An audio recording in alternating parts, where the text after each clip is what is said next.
ലോകത്തിലെ ഏറ്റവും മനോഹരമായ ഇഫ്താർ ഒരുപക്ഷെ ഇതായിരിക്കും.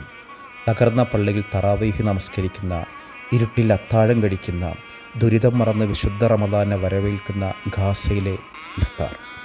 14 മാസം നീണ്ട ഇസ്രായേൽ ആക്രമണം, 80% കെട്ടിടങ്ങളും തകർന്നൊരു സാഹചര്യം, അടിസ്ഥാന സൗകര്യങ്ങൾക്ക് സമ്പൂർണ്ണ നാശം, ജനസംഖ്യയുടെ 2% കൊല്ലപ്പെട്ടൊരു സാഹചര്യം. ഈ ദുരിതത്തിനിടയിലും പരിശുദ്ധ റമദാൻ എത്തുമ്പോൾ എല്ലാം മറന്ന് വിശുദ്ധ മാസത്തെ വരവേൽക്കുകയാണ് ഗാസക്കാർ.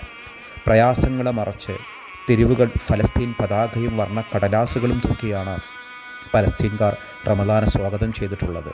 ഇപ്പോഴും വൈദ്യുതി പൂർണ്ണമായിട്ടും പുനഃസ്ഥാപിച്ചിട്ടില്ലാത്ത തകർന്ന കെട്ടിടങ്ങളുടെ അവശിഷ്ടങ്ങൾക്കിടയിൽ തറാവീഹ് നമസ്കരിച്ചും അത്താഴം കഴിച്ചുമാണ് വ്രതമനുഷ്ഠിച്ചത്.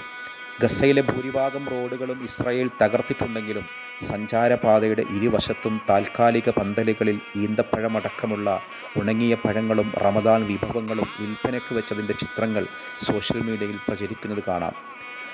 1400 വർഷങ്ങൾക്ക് മുൻപ് നിർമ്മിച്ച ഗസയിലെ ഏറ്റവും പഴക്കമുള്ള വലിപ്പവുമുള്ള ഹസ്രത്ത് ഉമറുൽ ഫാറൂഖ് റളിയല്ലാഹുവിൻ്റെ പള്ളിയിൽ തറാവീഹ് നമസ്കാരത്തിനായി 100 കണക്കിന് പേരാണ് കഴിഞ്ഞ ദിവസം എത്തിയത്. ഇസ്ലാമിലെ 2ാം ഖലീഫയുടെ പേരിലുള്ള ഈ പള്ളിയും ഇസ്രായേലിൻ്റെ ആക്രമണത്തിൽ ഭാഗികമായി തകർന്നിരുന്നു. കാർപ്പറ്റും പ്ലാസ്റ്റിക് ഷീറ്റുകളും വിരിച്ചാണ് വിശ്വാസികൾ ഈ പള്ളിയിൽ നിസ്കാരത്തിനായി സൗകര്യമൊരുക്കിയിട്ടുള്ളത്.